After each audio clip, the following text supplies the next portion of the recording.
Before we go on to a deeper discussion on the various applications of scalar product, let us look at some basic properties of scalar product of two or more vectors. Property 1 is that of commutativity. The scalar product of two vectors is commutative. That is, the order in which the scalar product is taken does not matter. A bar dot B bar and B bar dot A bar both are equal to the same quantity. That is, magnitude of A bar times magnitude of B bar times cos of the angle between them.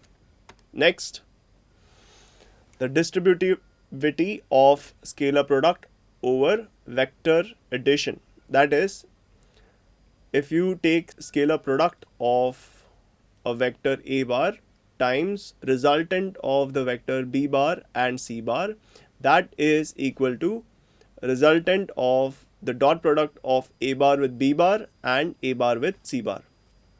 This property is called the left distributivity property of vector addition with a scalar product. So in short, A bar dot B bar plus C bar equals A bar dot B bar plus A bar dot C bar. And similarly, the right distributivity is about B bar plus C bar times A bar, that equals B bar dot A bar plus C bar dot A bar. The next property says how are two vectors related to each other if their dot product equals 0.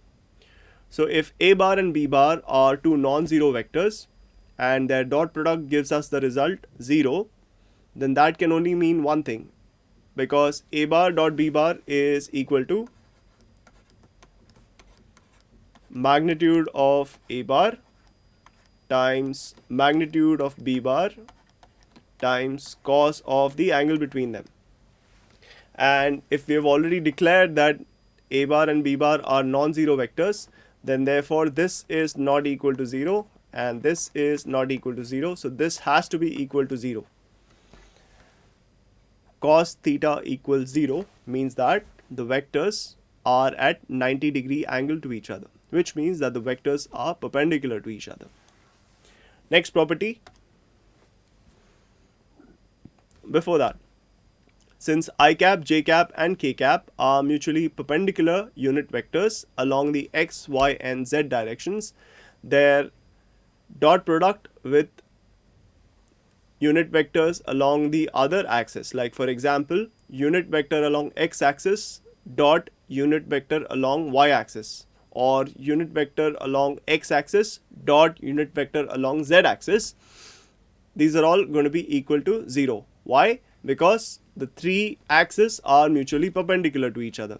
So any unit vector which goes along these three directions will have 0 result when dot product is taken with any other unit vector in the other directions.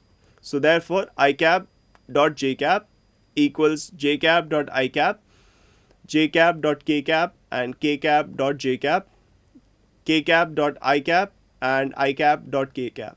All these quantities have the same value, which is 0, because they all represent unit vectors which are mutually perpendicular to each other. Next property.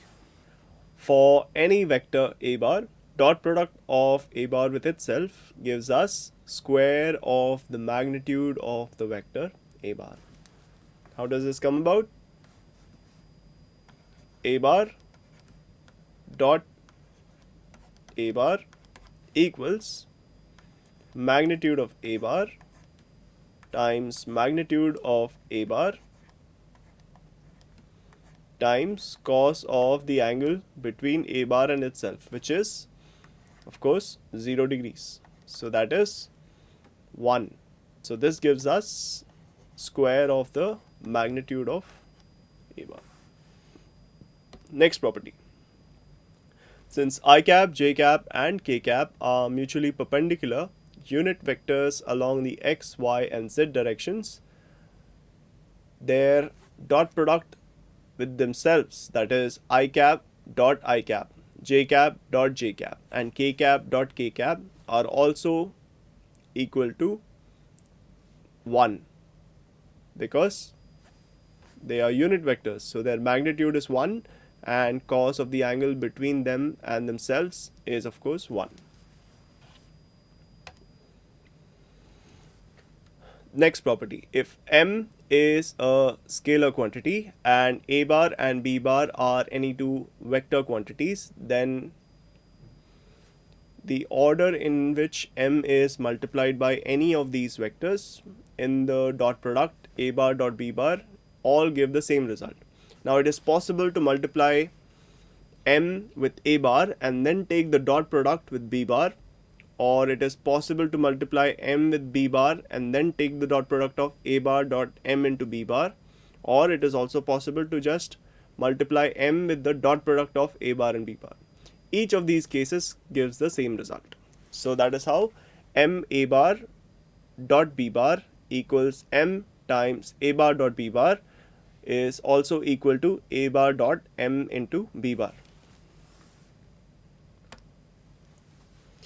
Next property, if m and n are scalar quantities and a bar and b bar are any two vector quantities, then m times a bar dot n times b bar equals mn times a bar dot b bar.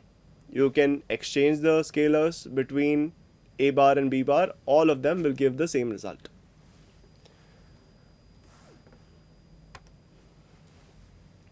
And this is listed as a separate property, but it is just an extension of the previous property where m is 1 and n is minus 1.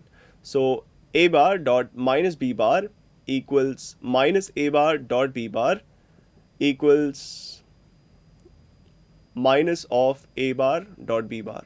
All of them give the same result. So all of them are equal to each other. Next up, these might all look similar, but they're all actually different properties and they have different applications, and that is why they're all listed as individual properties. For any two vectors a bar and b bar, minus of a bar times minus of b bar equals a bar dot b bar, because minus a bar can be written as minus 1 times a bar, and minus 1 is a scalar quantity, and therefore just using the previous property that we had studied, m a bar dot n b bar equals mn times a bar dot b bar. So you get minus 1 square times a bar dot b bar. So this is just an extension of that property. Property 8.